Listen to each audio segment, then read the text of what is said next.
एक एक ने 10-10 को मारा। तो एक एक ने 10 कहाँ, एक एक ने तो मेरे को तो लगता है 100 को मारा था। हथियार की परवाह नहीं थी, हथियार टूट गए, संगीनें टूट गई, जब बट सारे टूट लिए तो फिर हाथ था की हुई।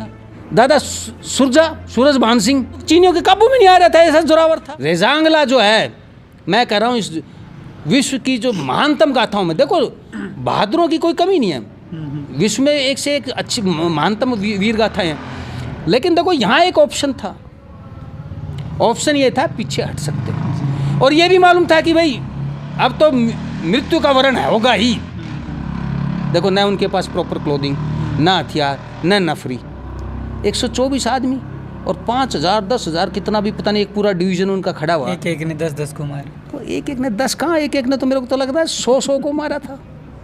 वो दादा सिंह राम जो था वो तो ऐसा जोरावर था, जब कुछ भी नहीं रहा तो वो मुंडी बिढ़ा के मारा था।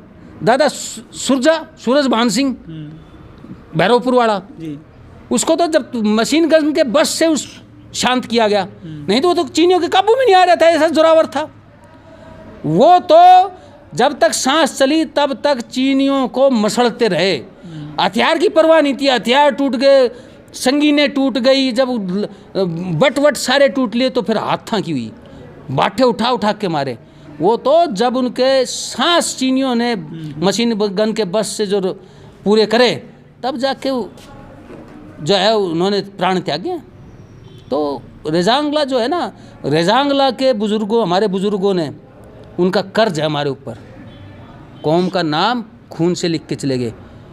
और हमारे को नींद नहीं आनी चाहिए, सिर्फ अजीत सिंह को ही नहीं, किसी भी अहीर को नींद नहीं आनी चाहिए जब तक कंधे पे नाम नहीं आ जाए, क्योंकि ऊपर जो बुजुर्ग स्वर्ग से जो देख रहे हैं ना वीरासन से, वो कह रहे तुम करा क्या, 62 से 22 आ गई हैं और तुम अभी तक नाम नहीं लिखवा पाए हमारी, तो हमें नींद नहीं आनी चाहिए।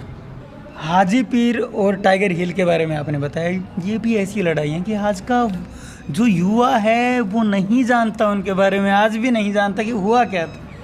हाजी पीर पे तो आपको बड़ी अचंभा होएगा।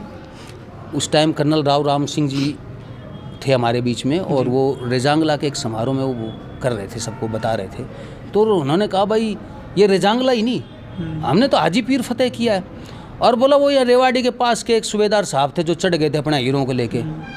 अब मैं उनसे कहूँ जी वो गांव कौन सा, नाम क्या था, बोले भाई मैं भूल गया, क्योंकि उनकी भी काफ़ी उम्र हो गई थी राव राम सिंह जी की, कर्नल साहब की। तो ढूंढना शुरू करा, मैं बोला यार ऐसा कौन सा जोरावर जिसने हाजी पीर फतेह किया, जबकि 65 की सबसे अहम लड़ाई हाजी पीर का मोर्चा थी। आपको ताज्जुब होगा, कई वर्षों के अथक प्रयास के बाद में गढ़ी बोलनी के शेर सूबेदार राव अर्जुन सिंह जी सेना मेडल को जो इन्होंने सरदारी की थी हाजी पीर में, उनके परिवार को जब ढूंढा तो वो तो दुनिया को विदा कर चुके थे, लेकिन जो उनकी वीरांगना थी, जो हमारी माता जी हैं, उनके दर्शन उनके भाइयों के। और फिर तो धीरे धीरे हमने हाजी पीर के कई जो जीवित थे उनसे बड़ा, तो मतलब इतनी तगड़ी लड़ाई, और कोई कुछ कह रहे। रेजांगला तो क्योंकि हमारी 13 की कौमी पलटन थी, पर हाजी पीर का तो किसी ने बताया ही नहीं। और आपको इससे ताज्जुब बताता हूँ, अहीरों का जो पहला महावीर चक्कर था वो राव मान सिंह जी थे, 1947-48 के कश्मीर मोर्चे पर उन्होंने, और ऐसा दिलेरी से लड़े थे। जब वो अकेले पड़ गए थे, उन्होंने कहा वाला भाई पाकिस्तानियों को, मैं तो आज बचूंगा नहीं, लेकिन जिंदा किसी को नहीं जाने दूंगा। और क्या जूझे, और मर्दानगी के लिए महावीर चक्कर मिला। और कब पता चला, सन 2020 में जाके 21 में जाके पता चला कि हमारा पहला महावीर चक्कर तो हमारे राव मान सिंह जी हैं। उनके कोई परिवार में आया था, उन्होंने फ़ोन करा, बोला जी आप 3 महावीर चक्कर नहीं है हीरों के पास में, 4 है। मैं बोला चौथा कौन, बोला चौथा। फिर मैंने जब पूरे रिकॉर्ड खंगाले, अरे मैं बोला भाई तो अभी तो हमारा जो है इतिहास 10% भी नहीं निकला है, अगर पूरा आ गया। मैं कह रहा हूँ सिर्फ 1857 की जो पहला स्वतंत्रता संग्राम था उसका ही हमारा योगदान निकला है, तो मेरे ख्याल से 10 किताब तो उसके ऊपर लिखी जा सकेंगी, जैसे मैंने सूबेदार बहादुर सिंह का कहा आपको जी। और फिर एक दिन मैंने ढूंढा, बोले अरे कई कहते थे नसीबपुर में तो कुछ नहीं हुआ। 16 नवंबर को एक विक्टोरिया क्रॉस अंग्रेजों ने नसीबपुर की लड़ाई में अपने एक सैनिक को दिया था, तो आप उम्मीद लगा सकते हो कि कितना बहादुराना युद्ध था।